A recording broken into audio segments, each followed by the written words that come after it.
आप सबको आवाज आ रही है? चलिए प्रारंभ करते हैं मंगलाचरण से। सभी लोग हाथ जोड़ लीजिए। नमो हरिहंताणं, नमो सिद्धाणं, नमो आयर्याणं,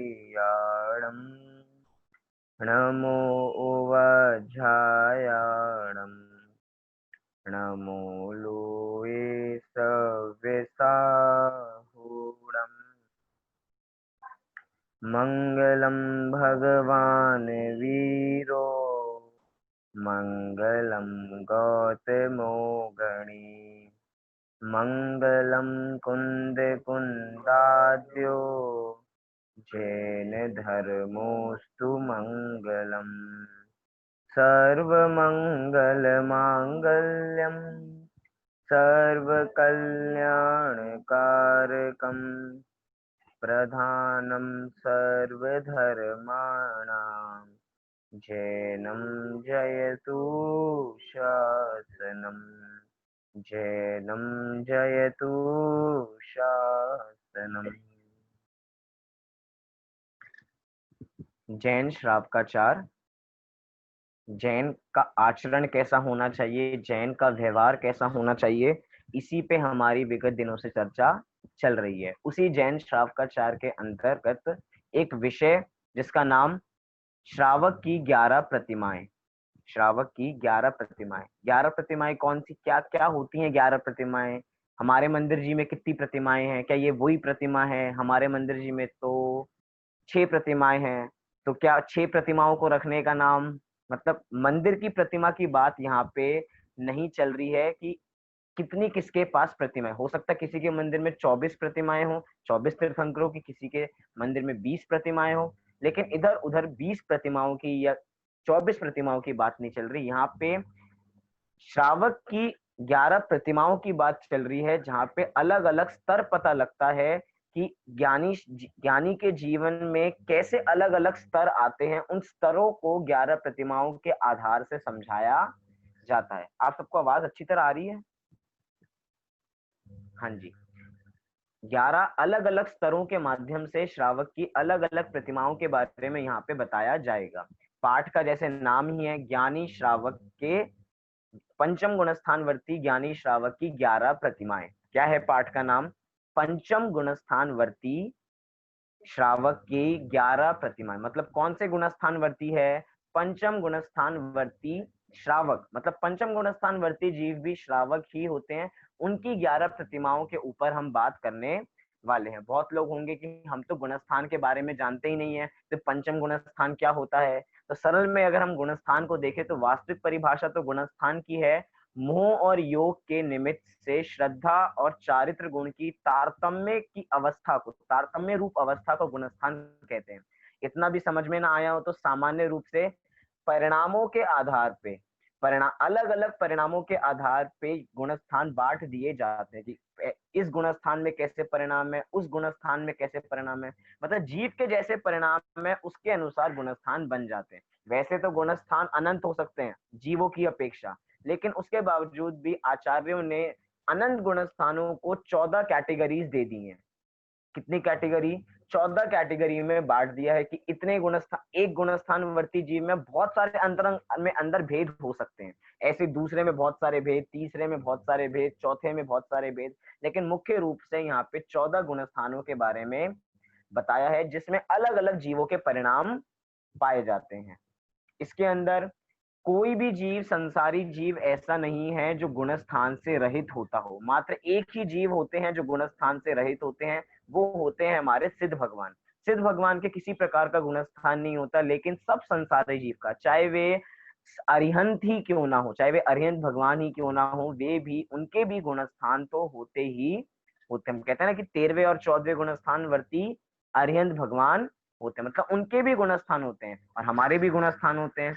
अब कोई भी जीव जब प्रारंभिक दशा में होता है तो उसका पहला गुणस्थान तो होता ही होता है। पहला गुणस्थान मतलब मिथ्यात्व का गुणस्थान।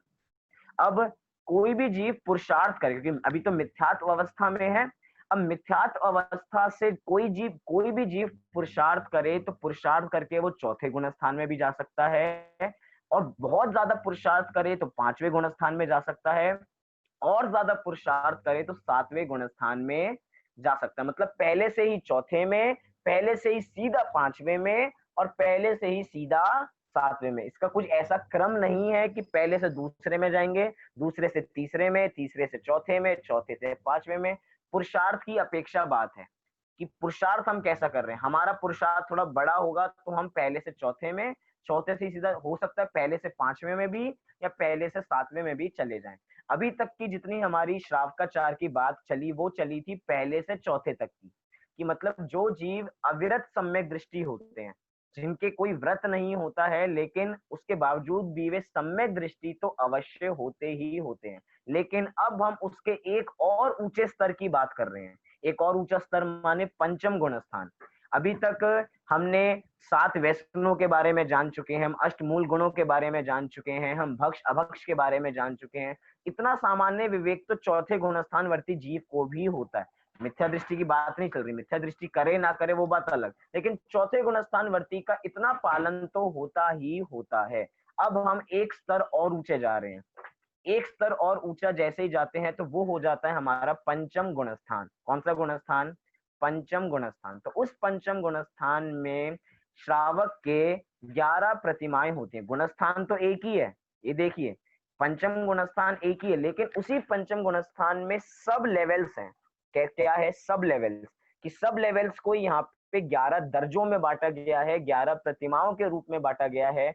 कि एक प्रतिमा, दो प्रतिमा, मतलब पंचम गुणस्थान वर्ती के ही एक प्रतिमा भी हो सकती है, दो प्रतिमा भी, तीन प्रतिमा भी, चार प्रतिमा भी। एक तरीके एग्जांपल ले लें कि कोई बच्चा 5th स्टैंडर्ड में पढ़ता है, तो 5th स्टैंडर्ड में 40 बच्चे हैं तो सारे बच्चे एक प्रकार के तो है नहीं। कोई बहुत ज्यादा इंटेलिजेंट होगा, कोई उससे कम इंटेलिजेंट होगा, कोई उससे कम इंटेलिजेंट होगा, और कोई बुद्धू भी होगा। मतलब हर प्रकार के होंगे, लेकिन सबका स्टैंडर्ड क्या है? सबका स्टैंडर्ड एक है, 5th क्लास। ऐसे ही यहाँ पे स्टैंडर्ड सबका एक है, सब पंचम गुणस्थान वर्ती है, लेकिन पंचम गुणस्थान वर्ती में भी लेवल्स बांट दिए। लेवल्स किस रूप में? दर्जों के रूप में, 11 प्रतिमाओं के रूप में, कि एक प्रतिमाधारी, दो प्रतिमाधारी, तीन प्रतिमाधारी, चार प्रतिमाधारी। क्योंकि हम जैन समाज में रहते हैं, इतना तो हम समझते हैं कि 11 प्रतिमाएं होती हैं। हमने सुन रखा होगा कि श्रावक के ये इतनी प्रतिमाधारी हैं, ये इतनी प्रतिमाधारी हैं, लेकिन इसका स्वरूप हमें शायद क्लियर हो या ना हो, कुछ कंफ्यूजन जरूर हो सकती है। क्या हम सीधा 7वीं प्रतिमा धारण कर सकते हैं? क्या हम सीधा आगे की प्रतिमा धारण कर सकते हैं? मतलब सीधी हमें बहुत सारी बातें इसके संबंध में हो सकती हैं। इसी को जानने के लिए हम इस पाठ पे विचार करेंगे। आप सबको एक पीडीएफ दिखाई दे रही होगी, उसके माध्यम से हम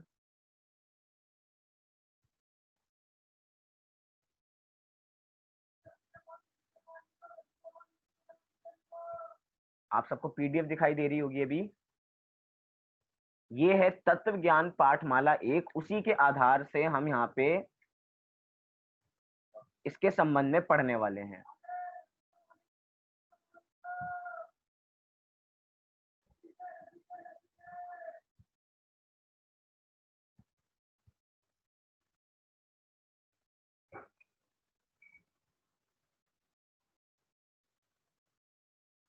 सबको दिखाई दे रहा है?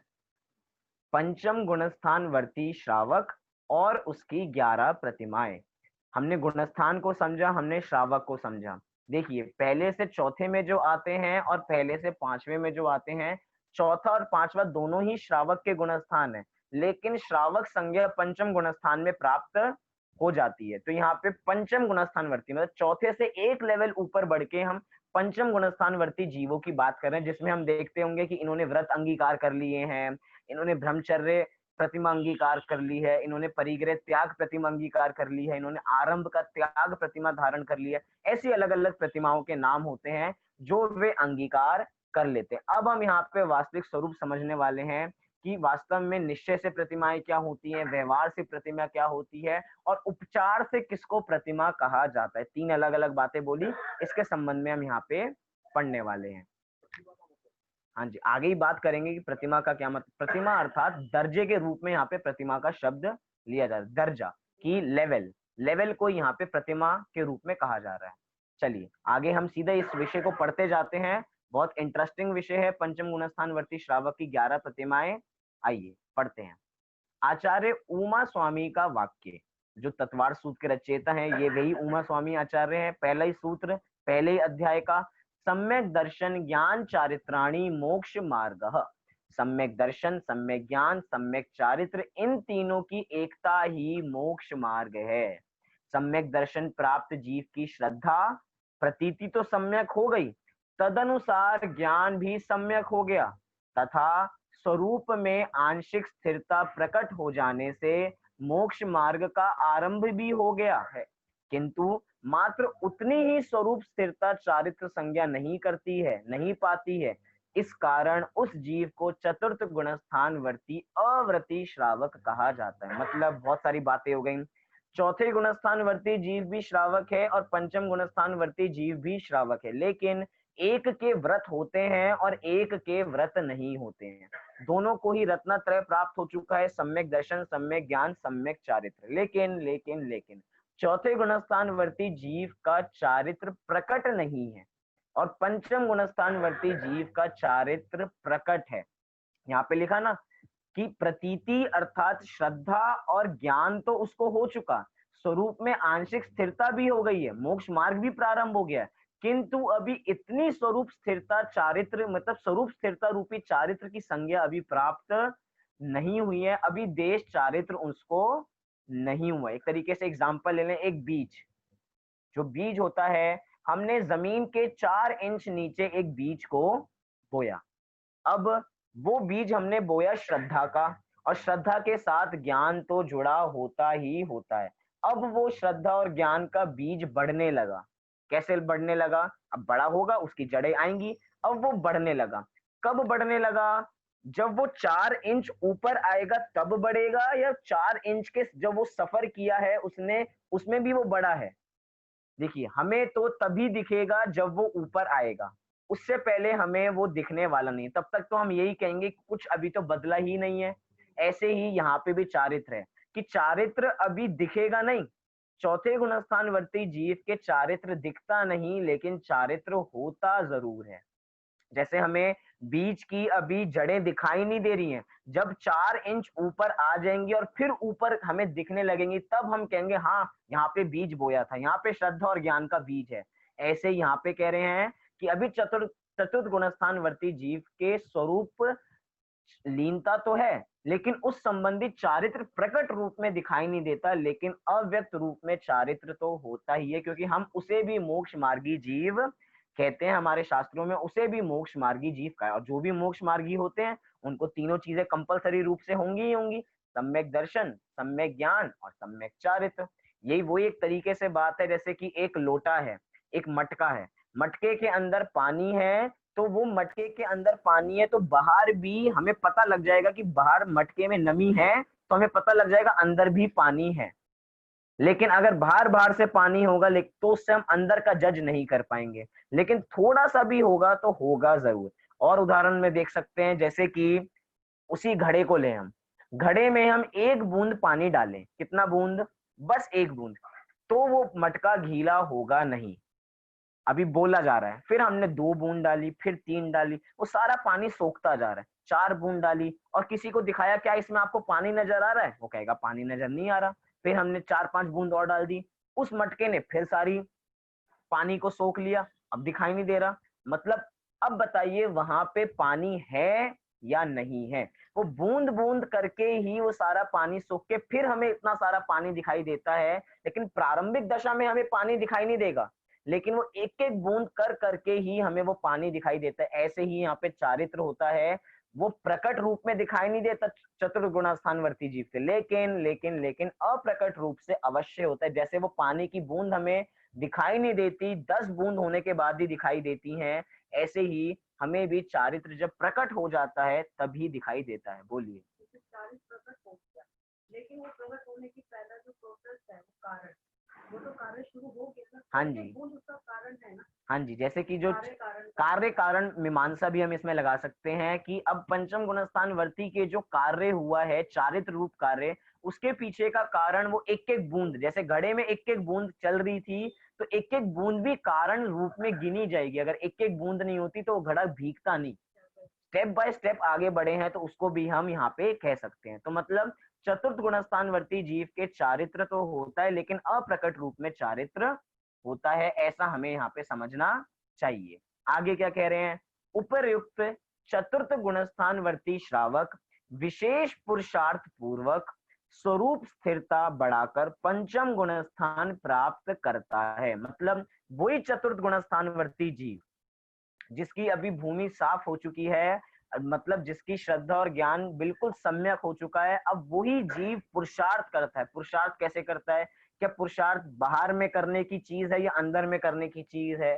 तो पुरुषार्थ अंदर में करने की चीज है। तो वही चतुर्थ गुणस्थानवर्ती जीव अपने विशेष पुरुषार्थ से अर्थात अपनी आत्मा की एकाग्रता को बढ़ाते हुए, चतुर्थ गुणस्थानवर्ती जीव को भी आत्मानुभव होता है, लेकिन अभी उसी आत्मानुभव के बल से, उसी लीनता से वो अपना गुणस्थान कैसे बढ़ा लेता है, स्वरूप लीनता से अपना गुणस्थान बढ़ा लेता है। मतलब अभी तक चतुर्थ गुणस्थानवर्ती जीव के एक कषाय चौकड़ी का अभाव था। किस कषाय चौकड़ी का? अनंतानुबंधी कषाय चौकड़ी का अभाव था। मतलब अनंतानुबंधी संबंधी क्रोध, मान, माया, लोभ, इस सब का उसका त्याग था। अब जैसे स्वरूप लीनता बढ़ी तो अगली कषाय का भी उसने अभाव कर दिया। कौन सी है अगली कषाय? मान नहीं, अप्रत्याख्यानावरण। अनंतानुबंधी का अभाव भी हो गया और अप्रत्याख्यानावरण कषाय का भी अभाव उसने कर दिया। तो अब वो पंचम गुण स्थान में पहुंच चुका। मतलब दो कषाय चौकड़ी का अभाव कर दिया और दो कषाय चौकड़ी अभी विद्यमान है। आगे क्या कह रहे हैं, वह स्वरूप स्थिरता ही देश चारित्र है। क्या? अब पंचम गुणस्थान वर्ती के जो चारित्र हो रहा है, जो स्वरूप स्थिरता हो रही है, उसे ही देश चारित्र कहा जाता है। याद कीजिए हमने वो चारित्र के भेद देखे थे, चारित्र की परिभाषा देखी थी कि चारित्रम खलु धम्मो, कि चारित्र ही धर्म का मूल है। उसके अंदर चारित्र के अलग अलग भेद देखे थे कि स्वरूप लीनता, कि स्वरूप स्थिरता। अगला देखा था देश चारित्र, सकल चारित्र, यथाख्यात चारित्र। ऐसे चार प्रकार के चारित्र देखे थे। इसमें से देश चारित्र किसको था, उसकी परिभाषा याद कीजिए, जिसकी दो कषाय चौकड़ी का अभाव हो चुका है। दो कषाय चौकड़ी मतलब अनंतानुबंधी और अप्रत्याख्यानावरण कषाय का जिसका अभाव हो गया है, तो वह स्वरूप स्थिरता ही देश चारित्र है। मतलब कि दो कषाय चौकड़ी जब जाएगी तो जितनी कषाय गई हैं, जितनी कषाय हटी हैं, तो उतनी वीतरागता आएगी। मतलब कि जितने राग द्वेष जा चुके हैं, हट गए हैं और जिनका अभाव हो गया, उतनी वीतरागता बढ़ गई। तो दो कषाय चौकड़ी का अभाव हुआ तो दो कषाय चौकड़ी के जितने वीतरागता बढ़ गई है। लेकिन अभी भी दो कषाय चौकड़ी बची हुई है तो उतनी वीतरागता प्रकट नहीं हुई है। तभी कहते हैं कि देश चारित्र में भी आंशिक वीतरागता प्रकट हुई है। कैसी वीतरागता? आंशिक वीतरागता, पूर्ण वीतरागता प्रकट नहीं हुई है।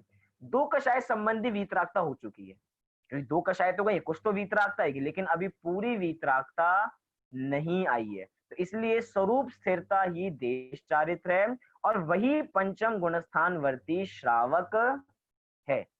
आगे क्या कह रहे हैं, इस प्रकार जो स्वरूप स्थिरता की वृद्धि होती है और रागांश घटते हैं उसे निश्चय प्रतिमा कहते हैं, अर्थात निश्चय से देश चारित्र कहते हैं। देश चारित्र की परिभाषा आ गई। मतलब 11 प्रतिमाओं में भी हम 11 प्रतिमाओं के भी दो भेद कर सकते हैं, निश्चय से प्रतिमा और व्यवहार से प्रतिमा, जिसका दूसरा नाम निश्चय देश चारित्र कह रहे हैं। कि निश्चय से देश चारित्र क्या है, निश्चय से प्रतिमा क्या है, तो कह रहे हैं स्वरूप स्थिरता की वृद्धि। स्वरूप स्थिरता की वृद्धि क्यों कह रहे हैं? क्योंकि चतुर्थ गुणस्थान में स्वरूप स्थिरता की उत्पत्ति हो चुकी है। अब उत्पत्ति हो चुकी तो उत्पत्ति में वृद्धि होगी। अब उत्पत्ति करने की आवश्यकता नहीं है, उत्पत्ति तो हम पहले के प्रोसेस में करके आ चुके हैं, क्योंकि वही चतुर्थ गुणस्थानवर्ती जीव पुरुषार्थ करके पंचम गुणस्थान में आया है। तो चतुर्थ गुणस्थानवर्ती जीव ने आत्मानुभूति के द्वारा अपनी स्वरूप स्थिरता की उत्पत्ति तो कर ली है। अब उत्पत्ति करने के बाद अब उसकी वृद्धि करेगा। क्या करेगा? वृद्धि। और स्वरूप स्थिरता को ही ब्रैकेट में लिखा वीतरागता, कि वीतरागता की वृद्धि होगी और क्या होगा? रागांश घटेंगे।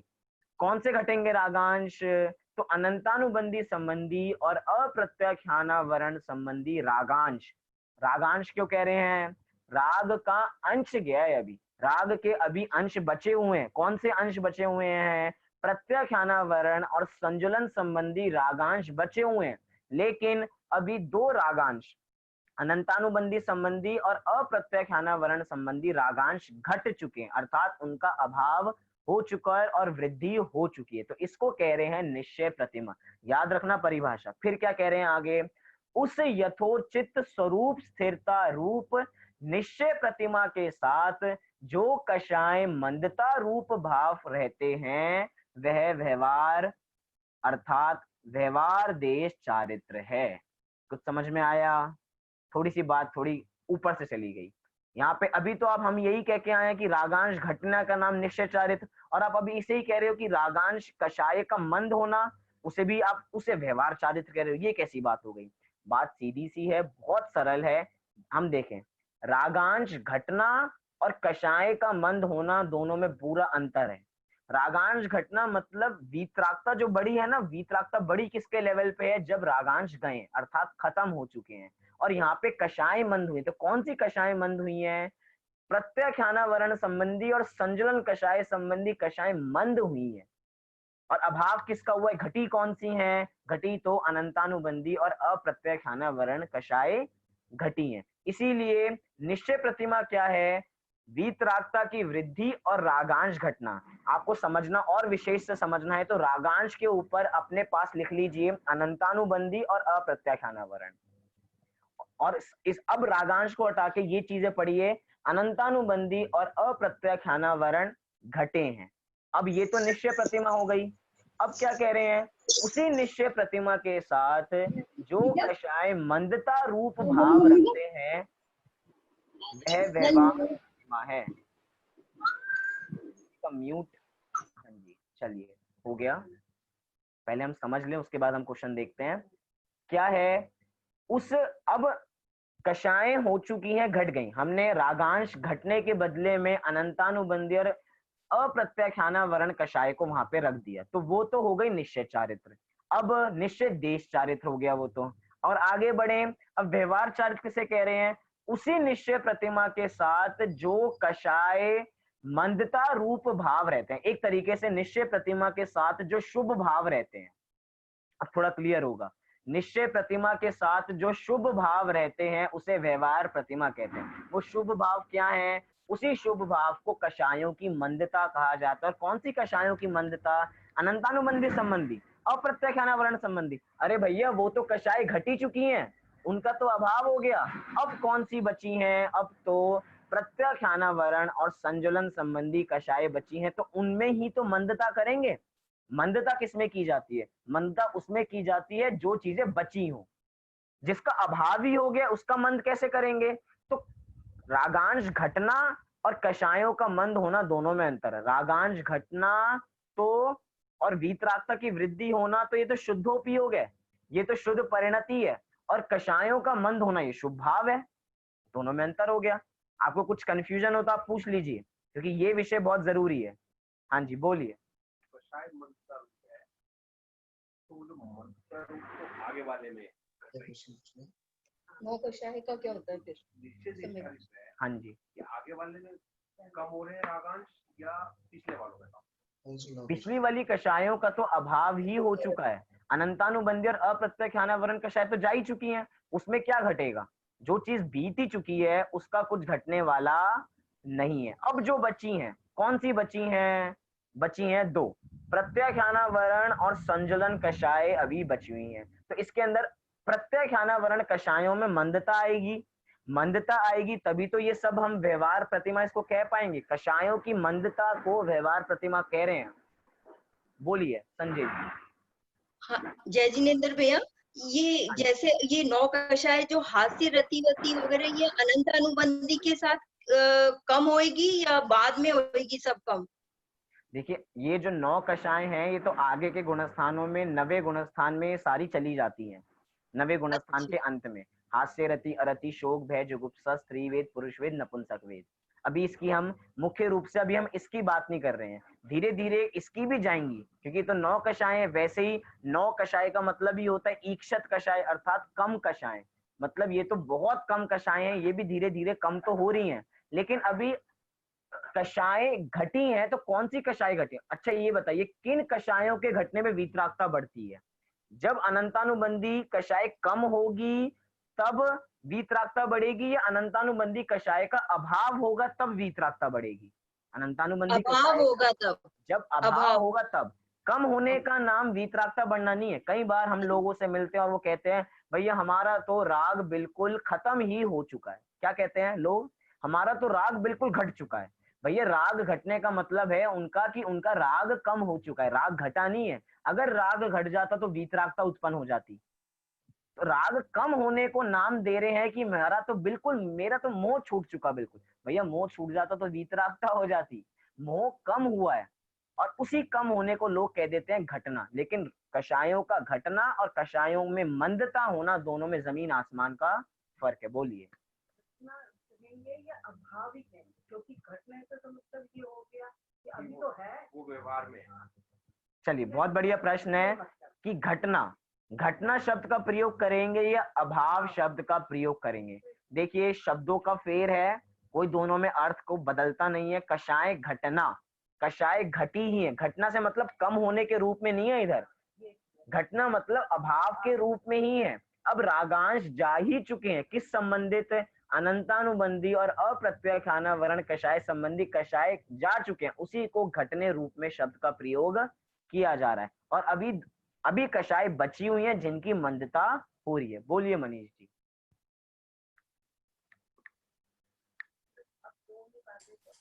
भैया मुझे ना वो देश चारित्र में डाउट है थोड़ा सा, फिर से बता दो। देश चारित्र, क्या चीज में डाउट है आपको मोक्ष? बस समझ में ही नहीं आया कुछ उसमें से। समझ में ही नहीं आया? चलिए समझने के प्रयास करते हैं क्या है यहाँ पे देश चारित्र। चारित्र के जब हमने याद कीजिए, जब हमने परिभाषाएं पढ़ी थी चारित्र की, तो एक हमने पढ़ा था स्वरूप, स्वरूप से संबंधित, एक पढ़ा था देश चारित्र, एक पढ़ा था सकल चारित्र, और एक पढ़ा था हमने यथाख्यात चारित्र। 4 प्रकार के चारित्र हमने देखे थे। इसमें से हम दूसरे प्रकार के चारित्र की बात कर रहे हैं, देश चारित्र। देश चारित्र मतलब एक देश, देश चारित्र मतलब एक देश। अभी चारित्र पूर्ण रूप में प्रकट नहीं हुआ। पूर्ण रूप में चारित्र तो मुनिराजों को होता है, तभी उसका नाम सकल चारित्र है। अभी देश चारित्र, और देश चारित्र किसको होता है? तो वो देश चारित्र श्रावकों को होता है। कौन से श्रावकों को होता है? जो पंचम गुण स्थान में आ चुके हैं। पंचम गुण स्थान में कैसे आए हैं? चतुर्थ गुण स्थानवर्ती जीव जब विशेष पुरुषार्थ करता है तो वही जीव पंचम गुण स्थान में आ जाता है। और उसमें जो चारित्र होता है, उसमें जो अंतरंग की लीनता होती है और उससे संबंधित जो बाहर की क्रियाएं, ध्येय से संबंधी जो क्रियाएं होती हैं, उसे देश चारित्र यहाँ पे संक्षेप में हम कह रहे हैं। कुछ आया समझ में मोक्ष? भैया जी देश चारित्र का मतलब, एक देश चारित्र का मतलब अणुव्रत धारण करना। हाँ जी, अभी अणुव्रत धारण करना हम देश चारित्र में हम ले सकते हैं। अभी हम आगे पढ़ेंगे तो हमें पता लगेगा कि अणुव्रत भी किस प्रतिमा में आते हैं। मात्र अणुव्रतों को धारण कर लेने का नाम देश चारित्र नहीं है। जो सबसे पहली प्रतिमा है दर्शन प्रतिमा, उसके अंदर तो अणुव्रत होते ही नहीं है, होते नहीं है, प्रतिमा में अंदर आते हैं। मतलब अभी भी इसमें बहुत क्राइटेरिया हम देखेंगे, इसलिए देश चारित्र समझना। देश चारित्र का मतलब क्या है? 2 कषाय चौकड़ी का अभाव। इतना हम सबको क्लियर है। इसी में जब जो चौथे गुणस्थानवर्ती जीव होता है उसके 1 कषाय चौकड़ी का अभाव, जो पंचम गुणस्थानवर्ती जीव होता है उसके 2 कषाय चौकड़ी का अभाव, उसको देश चारित्र होगा। जब छठे सातवें गुणस्थान में आ जाते हैं तो कौन सा चारित्र होगा? तो यथाख्यात चारित्र, तो सॉरी सकल चारित्र होगा। और सकल चारित्र में 3 कषाय चौकड़ी का अभाव रहेगा। और यथाख्यात चारित्र जब सारी कषायों का अभाव हो जाएगा, अर्थात 11वें जब गुणस्थान में आगे पहुंच जाएंगे, 10वें को छोड़ के, तब वहां पे यथाख्यात चारित्र हो जाता है। इतनी सी यहाँ पे बात कही जा रही है। अब क्या कह रहे हैं, थोड़ा सा हम समझने का प्रयास करें तो पूरी पिक्चर हमारे सामने क्लियर हो जाएगी। कह रहे हैं निश्चय से चारित्र क्या है, निश्चय से प्रतिमा क्या है? स्वरूप स्थिरता की वृद्धि और रागांश का घटना, अर्थात रागांश का अभाव होना। कौन से रागांश का? अनंतानुबंधी संबंधी और अप्रत्याख्यानावरण संबंधी, उसे तो निश्चय प्रतिमा कहते हैं। और उस यथोचित अर्थात उससे जुड़ा हुआ स्वरूप स्थिरता रूप निश्चय प्रतिमा के साथ जो कषाय मंदता रूप भाव रहते हैं, मतलब निश्चय प्रतिमा के साथ अब जो कषाय मंद रूप है, कौन सी कषाय मंद रूप है, तो वो अब अभी प्रत्याख्यानावरण संबंधी कषाय बची हैं, तो वो अभी मंद रूप है। तो उन भावों को व्यवहार प्रतिमा यहाँ पे कहा जा रहा है, उसे ही व्यवहार देश चारित्र कहा जा रहा है, व्यवहार प्रतिमा। और हम क्या समझते हैं, देहिक क्रियाओं को, कि देह से संबंधी क्रियाओं को करना, वो व्यवहार प्रतिमा होता है। और यहाँ पे व्यवहार प्रतिमा किसे कह रहे हैं, कषायों की मंदता को। समझना, कषायों की मंदता का नाम व्यवहार प्रतिमा है। तो हम 11 प्रतिमाओं को व्यवहार प्रतिमा क्यों कहते हैं, तो भैया उपचार से कहते हैं। आगे वही कह रहे हैं, क्या कहा आगे, उसके साथ ही तदनुकूल बाह्य प्रवृत्ति होती है, वह यथार्थ में तो व्यवहार प्रतिमा भी नहीं है।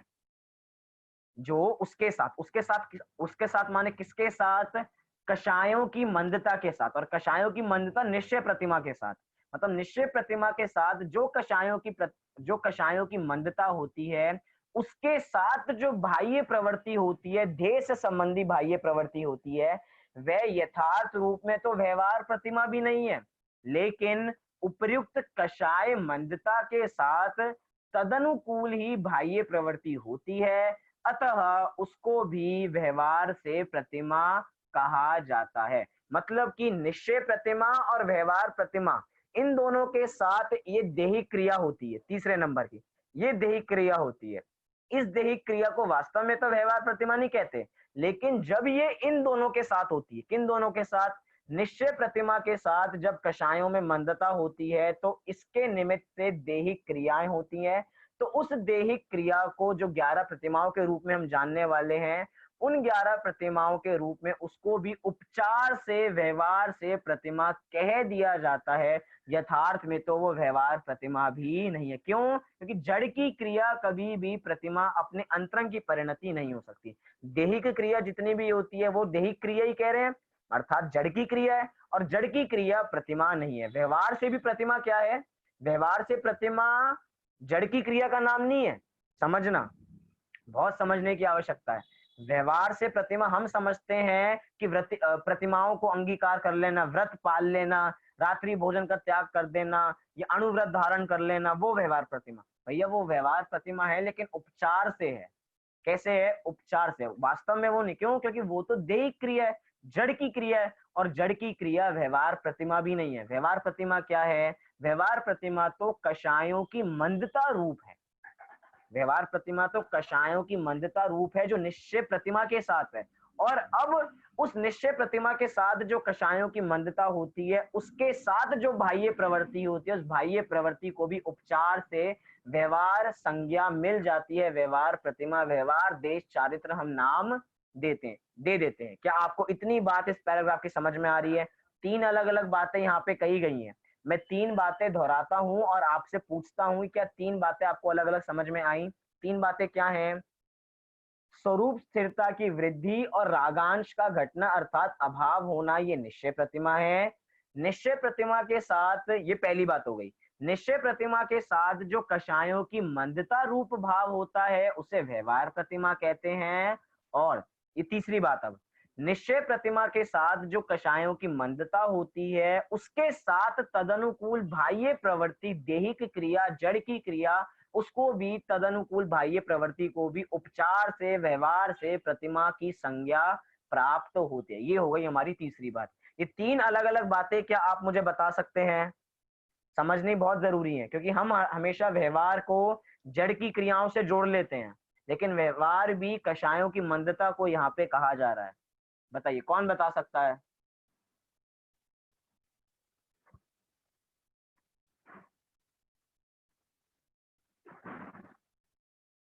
लगता है किसी को अभी ये बात क्लियर हुई नहीं है।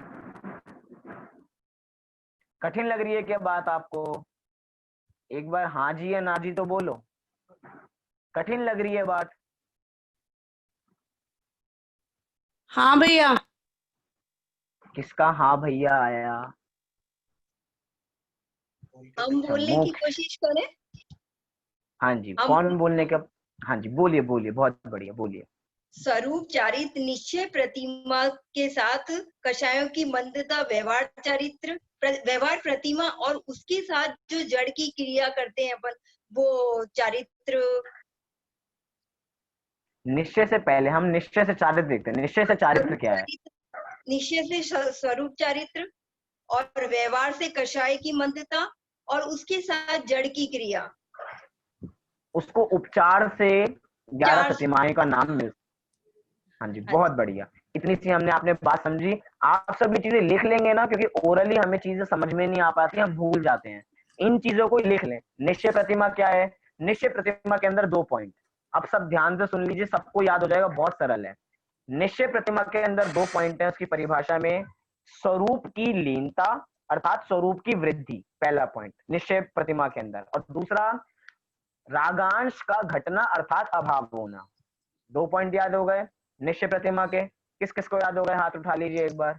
2 पॉइंट है, स्वरूप की वृद्धि होना और रागांश का घटना। 2 पॉइंट, चलिए 2 पॉइंट याद हो गए निश्चय प्रतिमा के। अब आइए व्यवहार प्रतिमा पे। व्यवहार प्रतिमा क्या है? व्यवहार प्रतिमा है निश्चय प्रतिमा अर्थात जो ये 2 पॉइंट है उसके साथ साथ, निश्चय प्रतिमा के साथ साथ कषायों का मंद होना, कषायों का मंद रूप भाव होना, वो क्या है? वो व्यवहार प्रतिमा है। अब ये किसको याद हो गए 2 पॉइंट?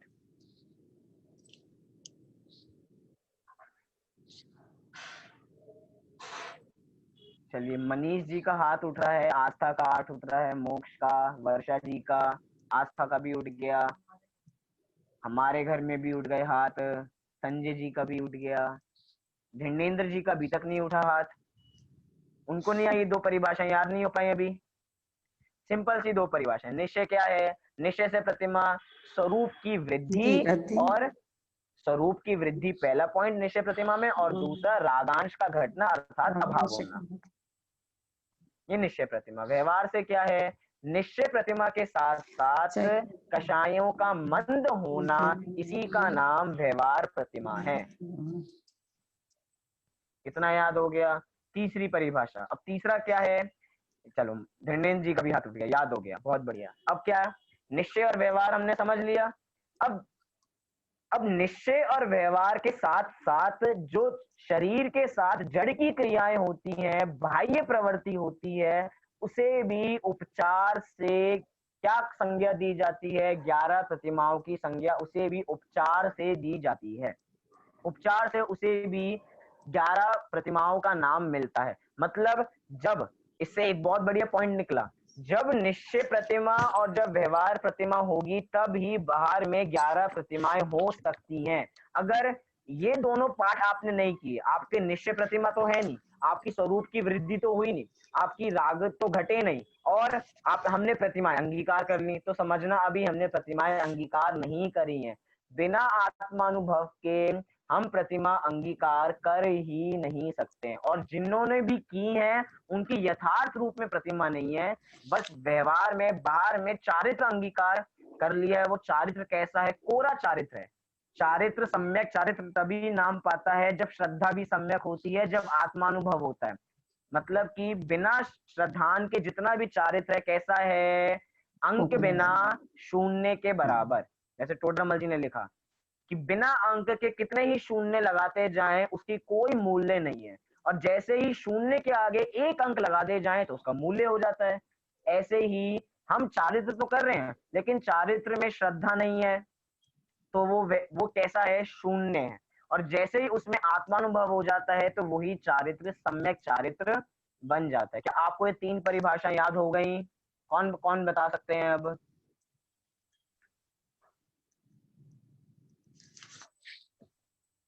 अच्छा, कौन दिल से बता रहा है कि उनको विषय थोड़ा कठिन सा लग रहा है? कौन कह सकते हैं हाँ थोड़ा विषय थोड़ा कठिन जा रहा है? अभी तक तो सब कुछ सरल चल रहा था, सुबह तक का विषय, शाम तक का विषय भी थोड़ा खींच तान के समझ ही रहे थे एक बार को, लेकिन ये वाला विषय तो बहुत कठिन सा लग रहा है। किस किस को लग रहा है कठिन? भैया जी एक बार हम बताने की कोशिश कर रहे हैं। हाँ जी, बोलिए। मनीष जी को कठिन लग रहा है विषय। निश्चय का स्वरूप में वृद्धि और रागांश का घटना ये निश्चय प्रतिमा का स्वरूप है। और स्वरूप की में वृद्धि रागांश का घटना कसायों का मंद का भाव रूप होना ये व्यवहार चारित है। तीसरा है जो इन सब में जो जड़ की शरीर के साथ जो जड़ की क्रिया होती उसे उपचार से 11 प्रतिमाएं कहते हैं। उसे उपचार से मतलब कि इन दोनों के साथ निश्चय इन के दोनों साथ के और साथ व्यवहार के साथ जब 11 होंगी तभी उसे यथार्थ रूप में कहा जाएगा। जी बहुत बढ़िया, बहुत बढ़िया। एक बार तालियां बजा दीजिए, बिल्कुल सही बताया वर्षा जी ने। अब एक चीज कोई बता दे तो हम अपनी बात को समझेंगे कि सबको सब कुछ समझ में आ रहा है। रागांश का घटना और कषायों का मंद होना, इन दोनों में अंतर क्या है? कोई बता सकता है? सबके हाथ आने चाहिए क्योंकि बहुत सरल विषय है। रागांश का घटना साथ अभाव होना और कषायों का मंद होना, इसमें दोनों में अंतर क्या है?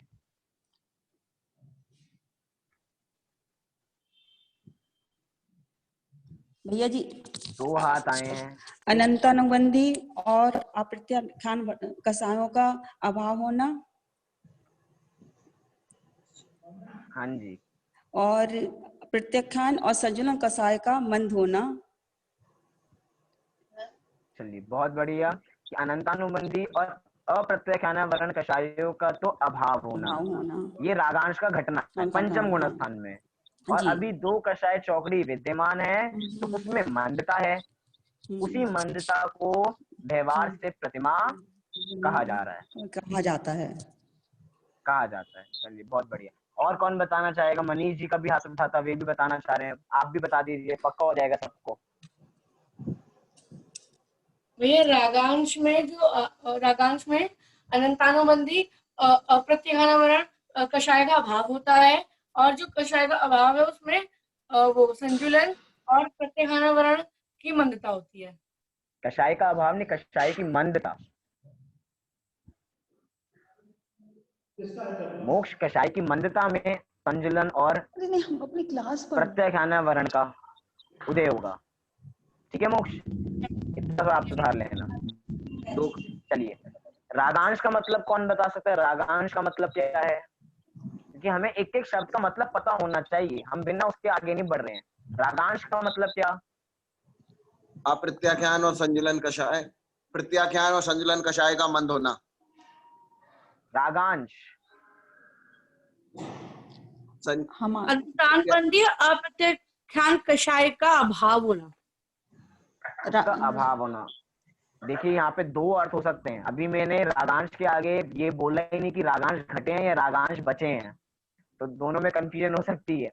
रागांश घटना है तब हम कषायों का, रागांश का अभाव होने में तो कौन सी 2 गई हैं? अनंतानुबंधी अप्रत्याख्यान। और अभी रागांश बचे हुए भी हैं, रागांश बचे हुए भी है। कौन से बचे हुए हैं? तो प्रत्याख्यान और संजुलन अभी बचे हुए हैं। तो रागांश के 2 अलग अलग अर्थ हो गए। जब अभाव के रूप में बोलेंगे तो अनंतानुबंधी अप्रत्याख्यान उत्तर आएगा, और जब कषाएं अभी बची हुई है, रागांश अभी बचे हुए हैं, तो उसमें प्रत्याख्यान वर्ण और संजुलन कषाय नाम 2 आएंगे। इतना सबको पूरा विषय क्लियर है? विषय कठिन तो सबको नहीं जा रहा?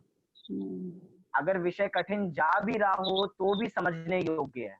क्यों समझने योग्य है? अभी बुद्धि नहीं लगाएंगे तो कब बुद्धि लगाएंगे? सरल सरल विषय तो सबको समझ में आ जाते हैं। हमें तो ग्रंथों की डीप में जाना है, जड़ तक जाना है, तो हम उस विषय को भी समझना चाहते हैं। तो इन सब परिभाषाओं को हम और डिटेल में कल बात करेंगे इन पे ही। फिर कल से हम प्रतिमाओं के स्वरूप पे आगे बढ़ेंगे कि एक एक प्रतिमा का स्वरूप धीरे धीरे हम देखते जाएंगे। अभी की बात को हम यहीं पे विराम करते हैं। अभी सभी 9 बार नमोकार मंत्र का पाठ करेंगे। एक बात जो बोलनी थी, परसों की क्लास में एक उदाहरण दिया था केचुए वाला। उसमें मैंने बोला था कि उसमें लटे उत्पन्न हो जाते हैं और केचुए उसको खा जाते हैं। केचुए नहीं, वो तीतर है, जो तीतर पक्षी हैं जो उसको खा जाते हैं। इतना सा सुधार करना था, इतनी बात थी। अभी सभी 9 बार नमोकार मंत्र का पाठ करेंगे।